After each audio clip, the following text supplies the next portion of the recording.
Saludos a todos hermanos, que el Señor les bendiga. Les doy nuevamente la bienvenida a este tiempo de lectura bíblica. Vamos a continuar con nuestra lectura del Evangelio de Lucas. Nada más le quiero recordar qué es lo que estamos haciendo. Nuestro objetivo es leer todo el Nuevo Testamento durante este año. Y para eso estamos dividiendo cada semana nuestra lectura en 5 capítulos aproximadamente. Esta semana vamos a leer 4 capítulos porque vamos a terminar Lucas.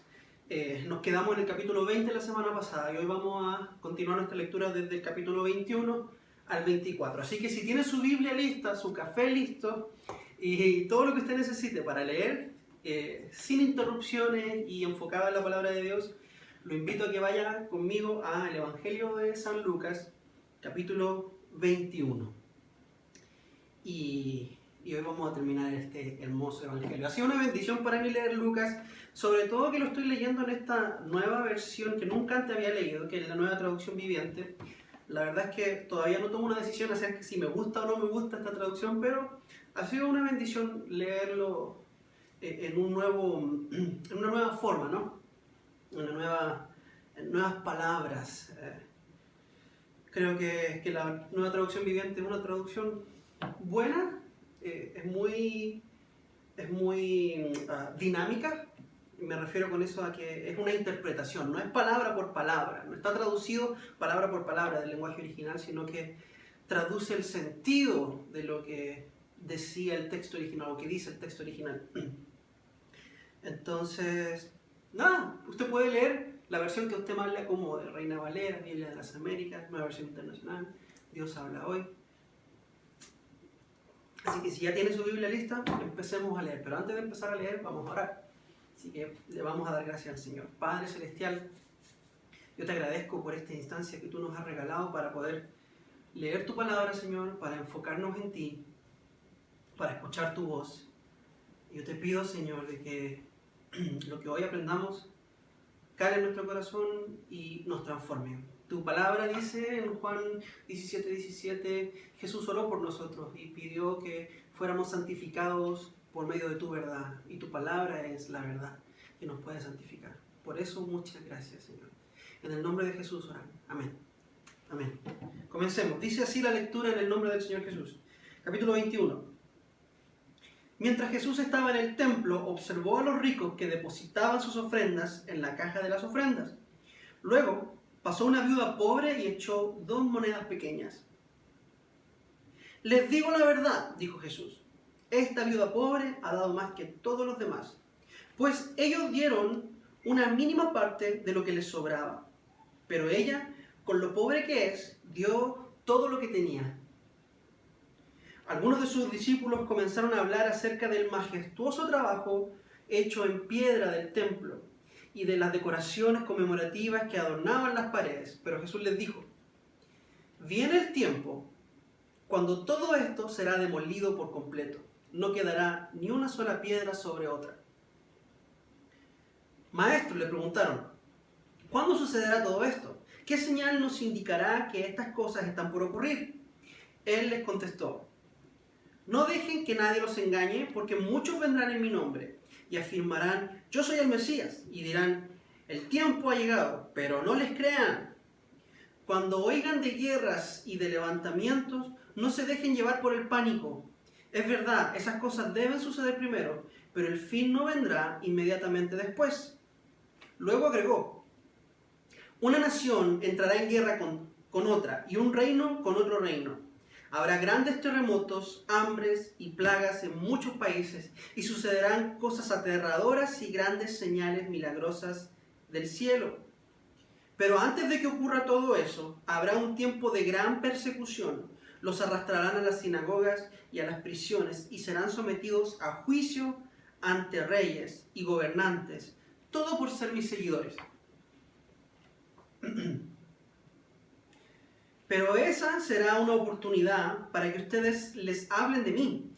Así que no se preocupen de antemano por cómo contestar los cargos en su contra, porque yo les daré las palabras apropiadas y tal sabiduría que ninguno de sus adversarios podrá responderles o refutarlos.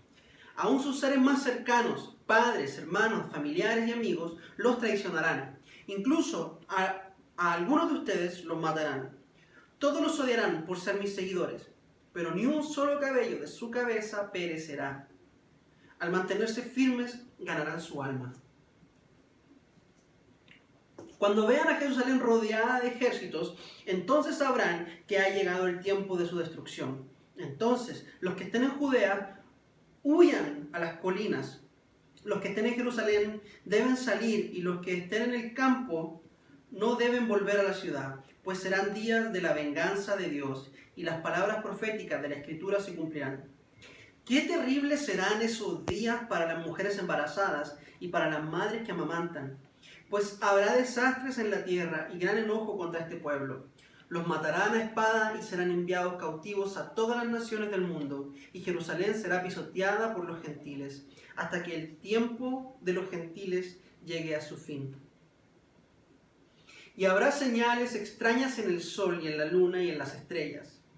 Y aquí en la tierra las naciones del mundo estarán en caos, perplejas por los mares rugientes y las mareas extrañas.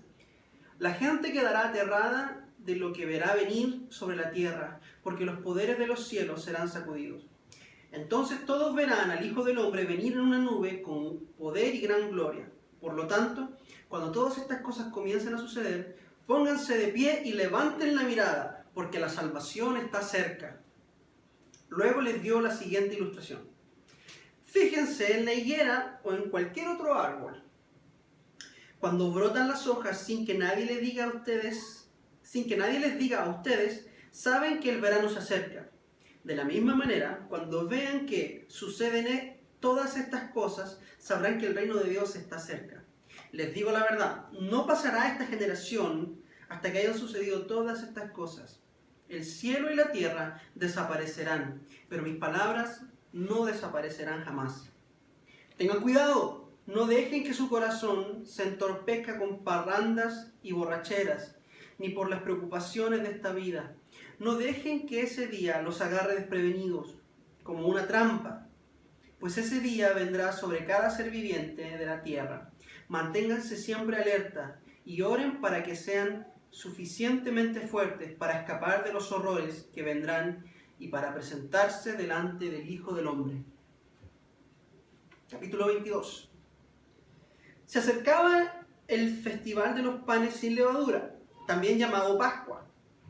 Los principales sacerdotes y los maestros de la ley religiosa tramaban de qué manera matar a Jesús, pero tenían miedo de la reacción de la gente. Entonces Satanás entró en Judas Iscariote, uno de los 12 discípulos, quien fue a ver a los principales sacerdotes y a los capitanes de la guardia del templo para hablar con ellos sobre la mejor manera de traicionar a Jesús. Ellos quedaron complacidos y prometieron darle dinero. Judas aceptó y comenzó a buscar una oportunidad para traicionar a Jesús, de modo que ellos pudieran arrestarlo cuando las multitudes no estuvieran rodeándolo.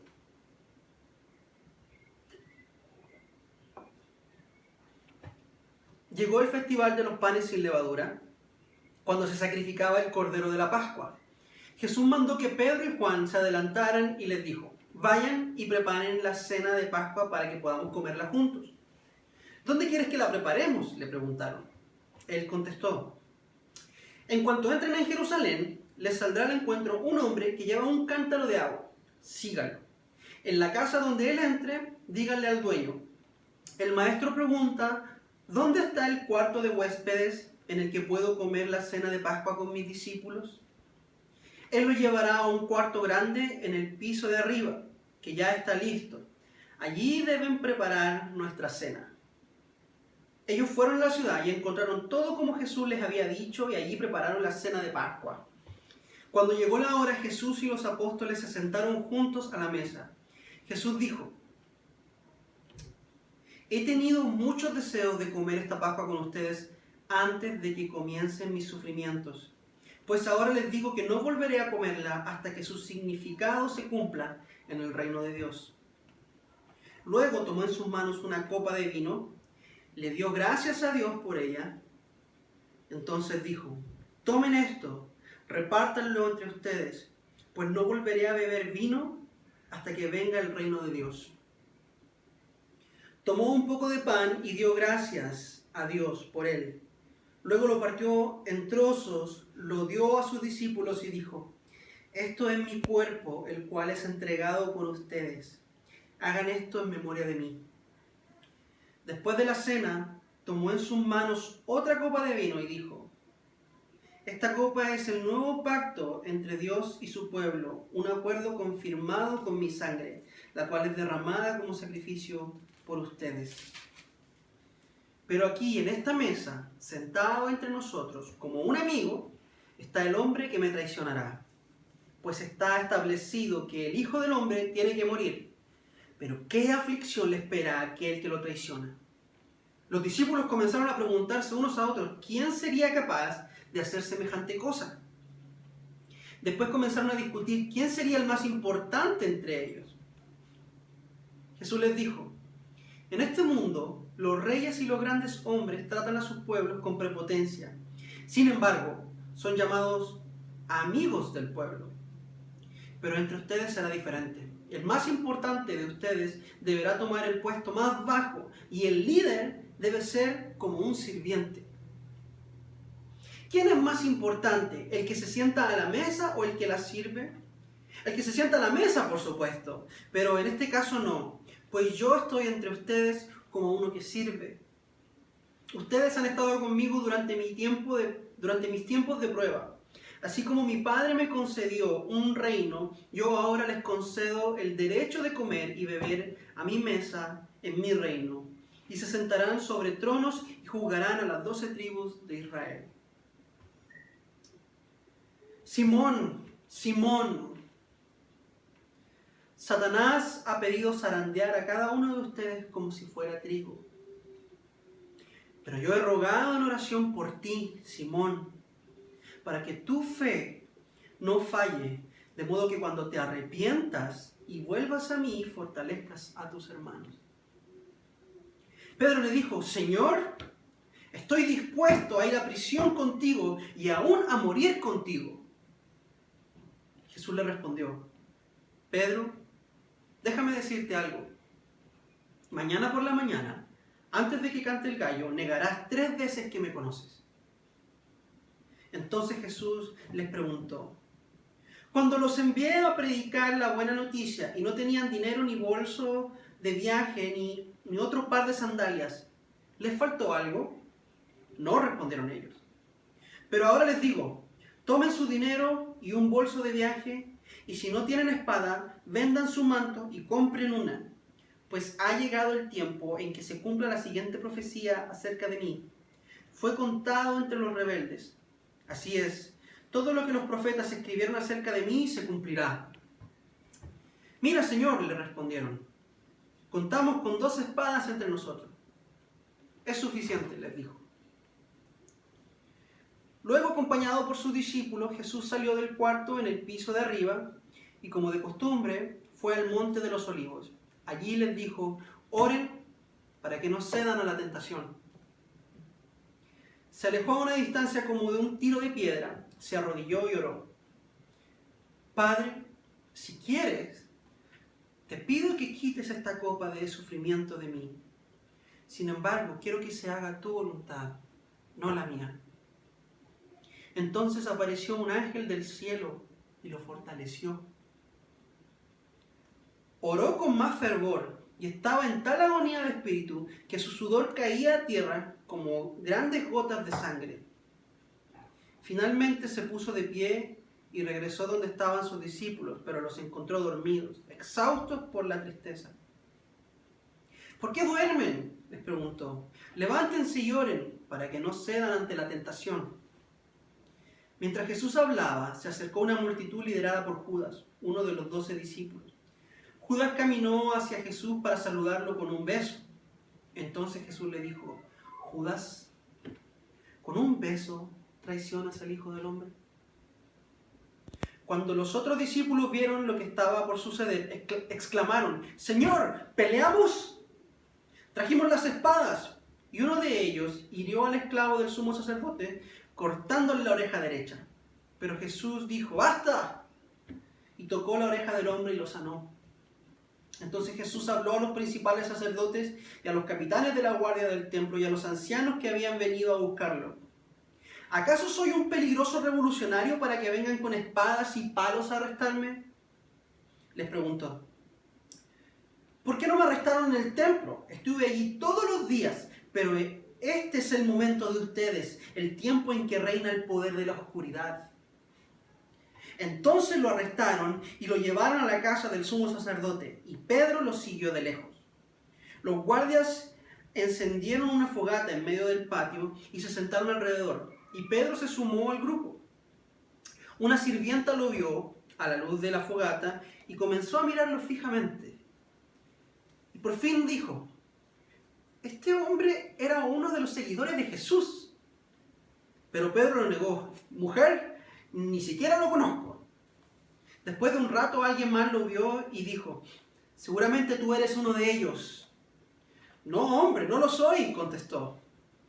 Alrededor de 1 hora más tarde, otra persona insistió: seguro este es uno de ellos, porque también es Galileo. Pero Pedro dijo: hombre, no sé de qué hablas. Inmediatamente, mientras aún hablaba, el gallo cantó. En ese momento el Señor se volvió y miró a Pedro. De repente, las palabras del Señor pasaron rápidamente por la mente de Pedro. Mañana por la mañana, antes de que cante el gallo, negarás 3 veces que me conoces. Y Pedro salió del patio llorando amargamente.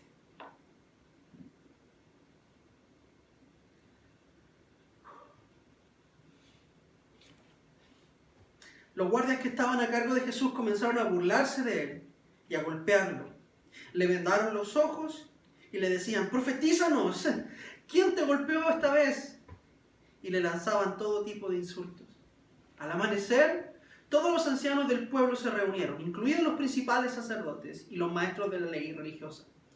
Llevaron a Jesús ante el Concilio Supremo y le dijeron: dinos, ¿eres tú el Mesías? Y él respondió: si lo dijera, no me creerían. Y si yo les hiciera una pregunta, ustedes no me la contestarían. Sin embargo, desde ahora el Hijo del Hombre estará sentado en el lugar de poder, a la derecha de Dios. Todos gritaron: ¿entonces afirmas que eres el Hijo de Dios?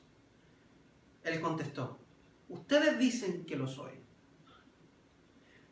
¿Para qué necesitamos otros testigos?, dijeron. Nosotros mismos lo oímos decirlo. Capítulo 23. Entonces, todo el concilio llevó a Jesús ante Pilato, el gobernador romano. Comenzaron a presentar su caso.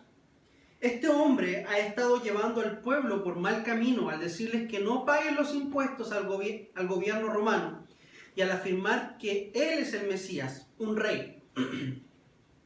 Entonces Pilato le preguntó: ¿eres tú el rey de los judíos? Jesús contestó: tú lo has dicho. Pilato se dirigió a los principales sacerdotes y a la multitud y les dijo: no encuentro ningún delito en este hombre. Pero insistían. Con sus enseñanzas causa disturbios por donde va, en toda Judea, desde Galilea hasta Jerusalén. Ah, ¿es Galileo?, preguntó Pilato. Cuando le dijeron que sí, Pilato lo mandó a Herodes Antipa, porque Galilea estaba bajo la jurisdicción de Herodes, y dio la casualidad de que se encontraba en Jerusalén en ese momento. Herodes se alegró mucho por la oportunidad de ver a Jesús, porque había oído hablar de él, y hacía tiempo que quería verlo realizar un milagro. Herodes le hizo una pregunta tras otra, pero Jesús se negó a contestar. Mientras tanto, los principales sacerdotes y los maestros de la ley religiosa se quedaron allí gritando sus acusaciones. Entonces Herodes y sus soldados comenzaron a burlarse de Jesús y a ridiculizarlo. Finalmente le pusieron un manto real y lo enviaron de regreso a Pilato. Herodes y Pilato, quienes habían sido enemigos anteriormente, ese día se hicieron amigos. Entonces Pilato llamó a los principales sacerdotes y a los otros líderes religiosos junto con el pueblo y anunció su veredicto.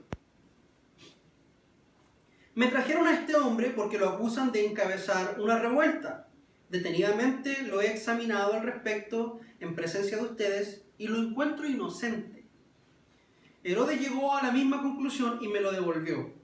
Este hombre no ha hecho nada que merezca la pena de muerte, así que lo haré azotar y luego lo pondré en libertad. Pero un gran clamor surgió de la multitud y a una voz la gente gritó: ¡Mátalo! ¡Suéltanos a Barrabás! Barrabás estaba en prisión por haber participado en un levantamiento contra el gobierno en Jerusalén y por asesinato. Pilato discutió con ellos porque quería poner en libertad a Jesús, pero la multitud seguía gritando: ¡Crucifícalo! ¡Crucifícalo!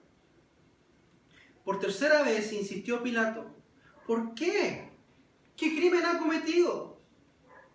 No encuentro ninguna razón para condenarlo a muerte.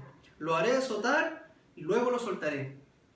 Pero la turba gritó cada vez más fuerte, exigiendo que Jesús fuera crucificado, y sus voces prevalecieron.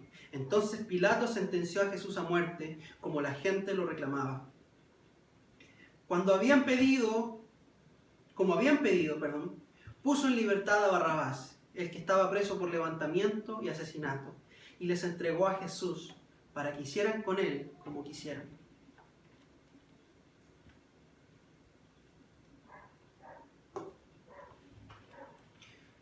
Cuando ellos se llevaron a Jesús, sucedió que un hombre llamado Simón, que era de Cirene, venía del campo. Los soldados lo agarraron, pusieron la cruz sobre él y lo obligaron a cargarla detrás de Jesús. Una gran multitud lo seguía, incluidas muchas mujeres que lloraban desconsoladas.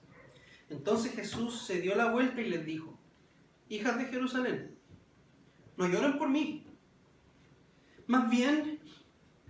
Lloren más bien por ustedes y por sus hijos, pues vienen días cuando dirán: dichosas las mujeres que no tienen hijos, los vientres que no dieron a luz y los pechos que no amamantaron.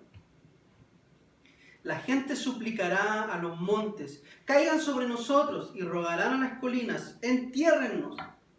Pues si estas cosas suceden cuando el árbol está verde, ¿qué pasará cuando esté seco? Llevaron a otros dos, ambos criminales, para ser ejecutados con Jesús. Cuando llegaron a un lugar llamado La Calavera, lo clavaron en la cruz, y a los criminales también, uno a su derecha y otro a su izquierda. Jesús dijo: Padre, perdónalos, porque no saben lo que hacen. Y los soldados sortearon su ropa, tirando los dados. La multitud observaba y los líderes se burlaban. Salvó a otros, decían. Que se salve a sí mismo si de verdad es el Mesías de Dios, el elegido. Los soldados también se burlaban de él al ofrecerle vino agrio para beber. Y exclamaron: si eres el rey de los judíos, sálvate a ti mismo. Y encima de su cabeza colocaron un letrero que decía: este es el rey de los judíos. Uno de los criminales colgados junto a él se burló: ¿así que eres el Mesías? Demuéstralo, salvándote a ti mismo y a nosotros también. Pero el otro criminal protestó: ¿ni siquiera temes a Dios ahora que estás condenado a muerte? Nosotros merecemos morir por nuestros crímenes, pero este hombre no ha hecho nada malo. Luego dijo: Jesús, acuérdate de mí cuando vengas en tu reino. Jesús respondió: te aseguro que hoy estarás conmigo en el paraíso.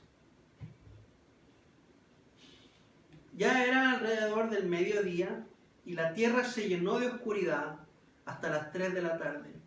La luz del sol desapareció y de repente la cortina del santuario del templo se rasgó por la mitad. Después Jesús gritó: Padre, encomiendo mi espíritu en tus manos. Con esas palabras dio su último suspiro.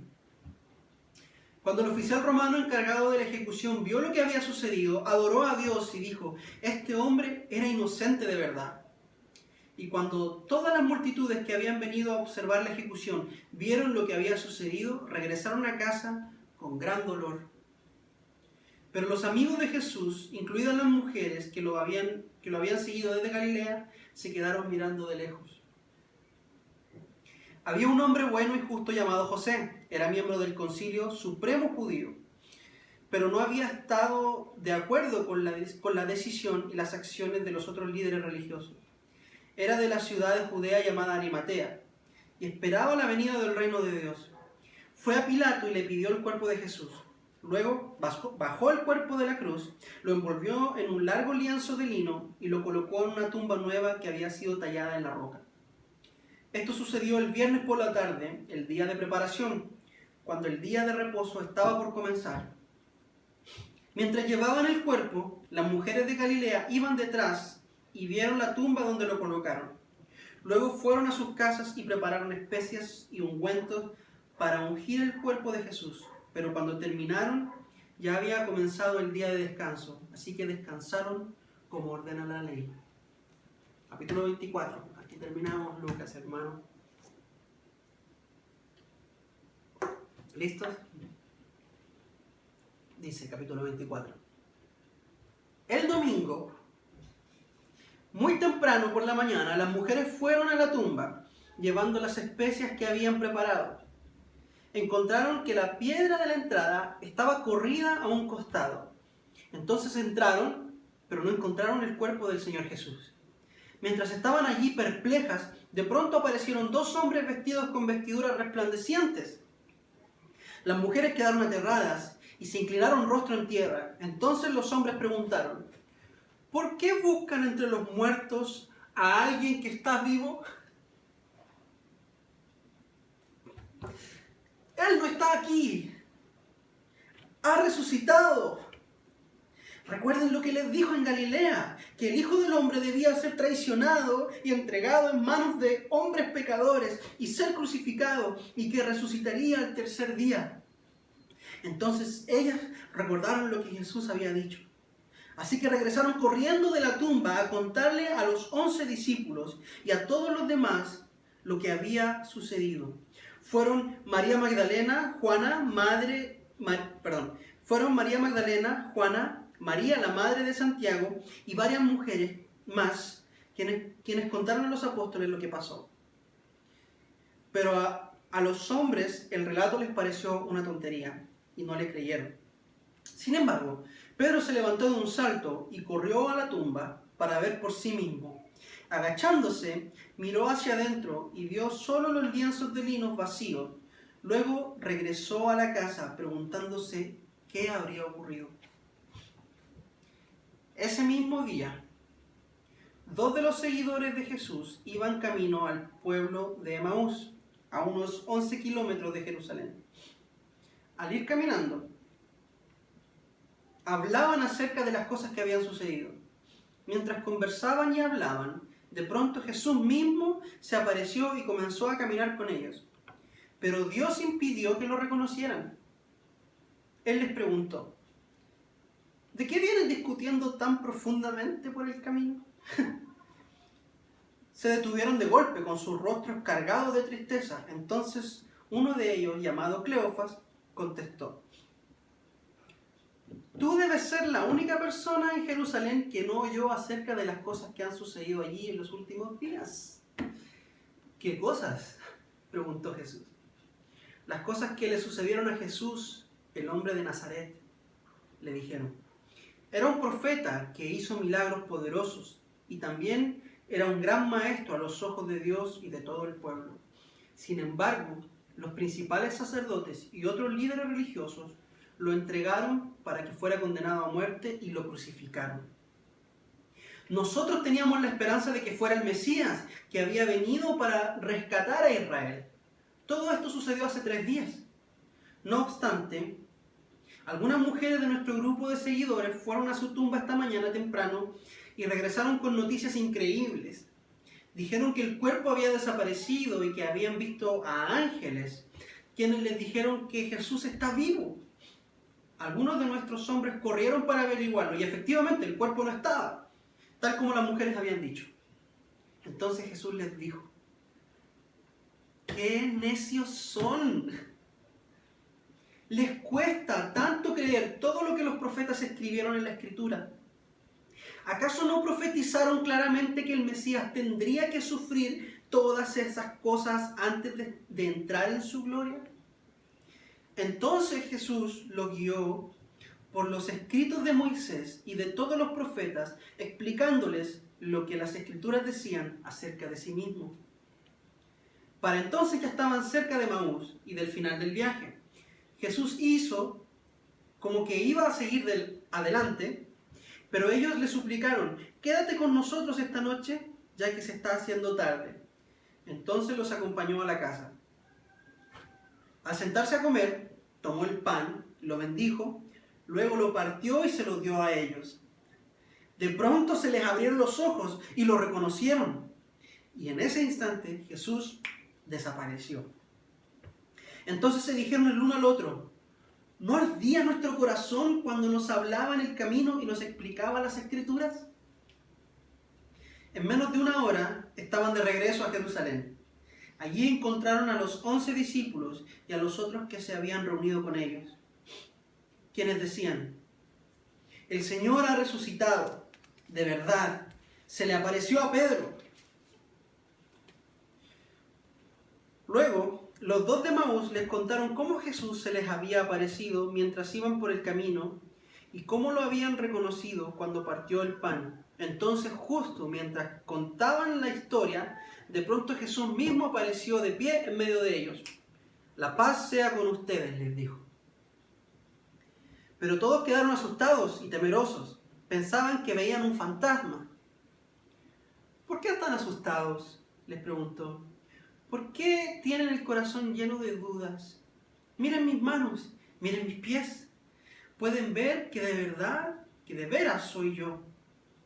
Tóquenme y asegúrense de que no soy un fantasma, pues los fantasmas no tienen cuerpo, como ven que yo tengo.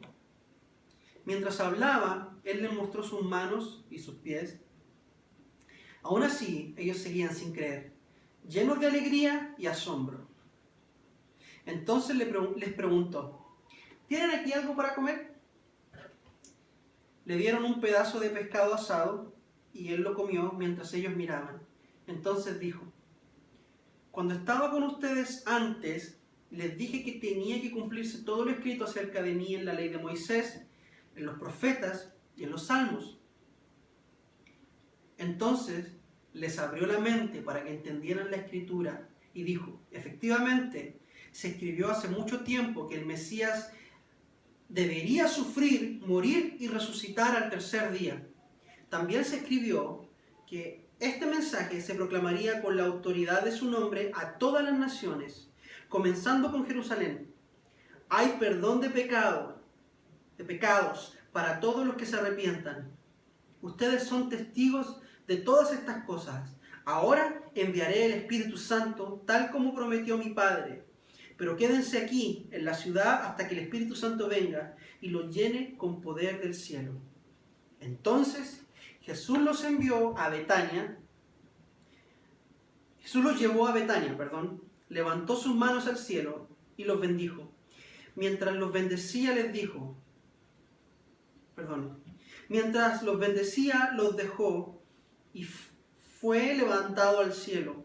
Entonces ellos lo adoraron y regresaron a Jerusalén llenos de gran alegría, y pasaban todo su tiempo en el templo adorando a Dios. Amén. Amén. Que el Señor bendiga nuestras vidas y la lectura de su palabra. Hermanos, qué hermoso texto. Y como se pudieron dar cuenta, me emociona en un par de ocasiones, pero la semana pasada hablamos acerca de la división que tiene el Antiguo Testamento, el Tanaj hebreo, ¿no? Que está dividido en tres partes: la Torá, los Nevim y el Ketuvim, que es la ley, los profetas y los escritos.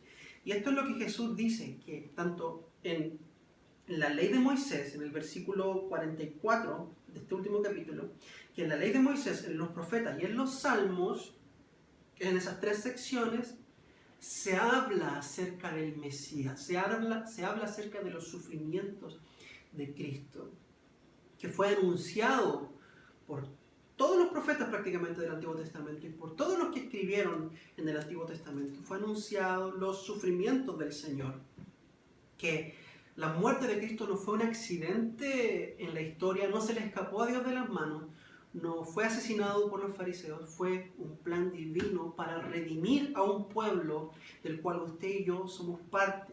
¿Okay? Entonces, hermanos, nosotros debemos amar el Antiguo Testamento, porque como dice Pedro, los profetas en el pasado profetizaron de esta salvación que nos ha sido entregada. ¿Okay? Inquirieron en esta salvación, tratando de averiguar de quién estaba hablando el Espíritu de Dios, y estaba hablando de nosotros, del nuevo pueblo de Dios. ¿Okay? Entonces, eso es muy importante, hermanos, que nosotros sepamos que nosotros los cristianos no somos un pueblo de solamente el Nuevo Testamento. Nosotros somos el pueblo de la Biblia completa, de Génesis hasta Apocalipsis. Toda ella es inspirada por Dios, útil para enseñarnos y debe ser amada, estudiada y predicada. Así que, hermanos, nosotros leemos el Nuevo Testamento en esta instancia, pero yo lo animo a que usted lea el Antiguo Testamento también. Otra cosa que también me gustaría mencionar es la cantidad de veces que el Señor habla acerca de un periodo de destrucción de Jerusalén. Lo vemos en Lucas 21, cuando los discípulos están mirando al templo y lo hermoso que es, y Jesús dice, miren, todo esto se va a destruir. Y mucho de este discurso es utilizado para referirse a la segunda venida de Cristo, y no creo que estén equivocados. De alguna forma se refiere a la segunda venida de Cristo, pero principalmente de qué está hablando Jesús acá, está profetizando la destrucción de Jerusalén. ¿Okay? Y literalmente, hermanos, cuando los romanos destruyeron Jerusalén en el año 70 después de Cristo, un par de años después de que Jesús ascendió al cielo, esta generación no había muerto. Muchos de ellos todavía estaban vivos. ¿Okay? ¿Qué es lo que el Señor dice? No pasará esta generación hasta que se cumpla todo lo que le estoy diciendo. Y esta generación no había pasado cuando los romanos destruyeron Jerusalén y destruyeron el templo. Y mucha gente murió. Y por eso vemos que después Jesús, cuando va caminando hacia la cruz, Jesús le dice a las mujeres, hey, mujeres, ustedes no deberían estar llorando por mí. Ustedes deberían estar llorando por ustedes mismas que tienen hijos, que los van a ver morir dentro de unos años. El discurso de Mateo 24 también se refiere a este periodo de gran tribulación y de destrucción. Pero recordemos que las profecías pueden tener un doble cumplimiento. Es decir, que un profeta da una profecía acá, en este periodo de la historia, y él está mirando hacia el futuro. Él no sabe exactamente de qué tiempo él está hablando, pero digamos que la profecía tiene un cumplimiento en este momento de la historia. Pero muy probablemente esta misma profecía puede que tenga otro cumplimiento en otro momento de la historia, mucho más adelante, de una forma más amplia. ¿Okay? Vemos esto, por ejemplo, en la profecía de Isaías acerca de Emanuel. Él profetiza acerca de una virgen o de una muchacha que va a dar a luz un hijo y le pondrán por nombre Emanuel. ¿Okay? Ese muchacho, Emanuel, nació en el tiempo del profeta Isaías. ¿Okay? Aquí hay un cumplimiento de esta profecía. Pero esta misma profecía que dio Isaías, que se cumplió acá con el muchacho que se llamaba Emanuel, también se cumplió completamente en el nacimiento de Cristo, quien era realmente Emanuel, es decir, Dios con nosotros. Entonces las profecías funcionan así, hermano, no son tan simples, pero tampoco son tan complicadas. ¿Okay? Entonces Jesús, cuando habla de su segunda venida o habla de la destrucción de Jerusalén, probablemente está profetizando las dos cosas. ¿Okay? Pero una ya ocurrió, la otra está por ocurrir. Lo cierto, hermano, es que sea como sea, el Señor viene. Y usted y yo tenemos que estar preparados. ¿Cómo nos preparamos? Bueno, velando en oración, conociendo su palabra, ¿okay? Trabajando nuestra salvación, mostrándola, demostrándola, santificándonos cada día más por medio de la lectura de la palabra, ¿okay? Amando al prójimo y amando a Dios. Así es como nos preparamos, hermano, para que cuando el Señor venga nos halle listos. Predicando el Evangelio por sobre todo, no se me debe olvidar eso, predicando el Evangelio por sobre todo. Que seamos un pueblo que anuncia al mundo que el Señor viene, porque nosotros estamos a salvo en Él, pero hay muchos que todavía están en peligro. Hay muchos que todavía no se han subido al arca para ser rescatados de la ira de Dios. Así que prediquemos el Evangelio, leamos la Biblia, mantengámonos en la oración y sigamos siendo el pueblo de Dios que Él ama. Así que para terminar voy a orar y vamos a dar por terminado este tiempo. Que el Señor les bendiga y espero que este tiempo haya sido de bendición para ustedes. Oremos. Padre Celestial, muchas gracias por tu palabra. Gracias por el Evangelio de Lucas. Gracias por Lucas, Señor, a quien tú pusiste en la tierra en un tiempo en particular y en el tiempo indicado para hacer todo este estudio y recuperar toda esta información y escribir esta biografía tuya, Señor, que tú lo inspiraste, yo sé que tú le inspiraste a él. Padre, yo te agradezco por esta instancia en la que hemos sido confrontados, hemos sido animados por tu palabra, porque sabemos que tu palabra es suficiente. Y ella es poderosa y es inerrante y nos puede hacer perfectos para toda buena obra.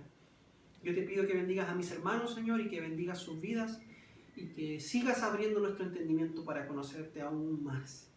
Te pido todo esto en el nombre de tu Hijo Jesucristo, el Mesías, nuestro Señor. Amén y amén. Hasta la próxima.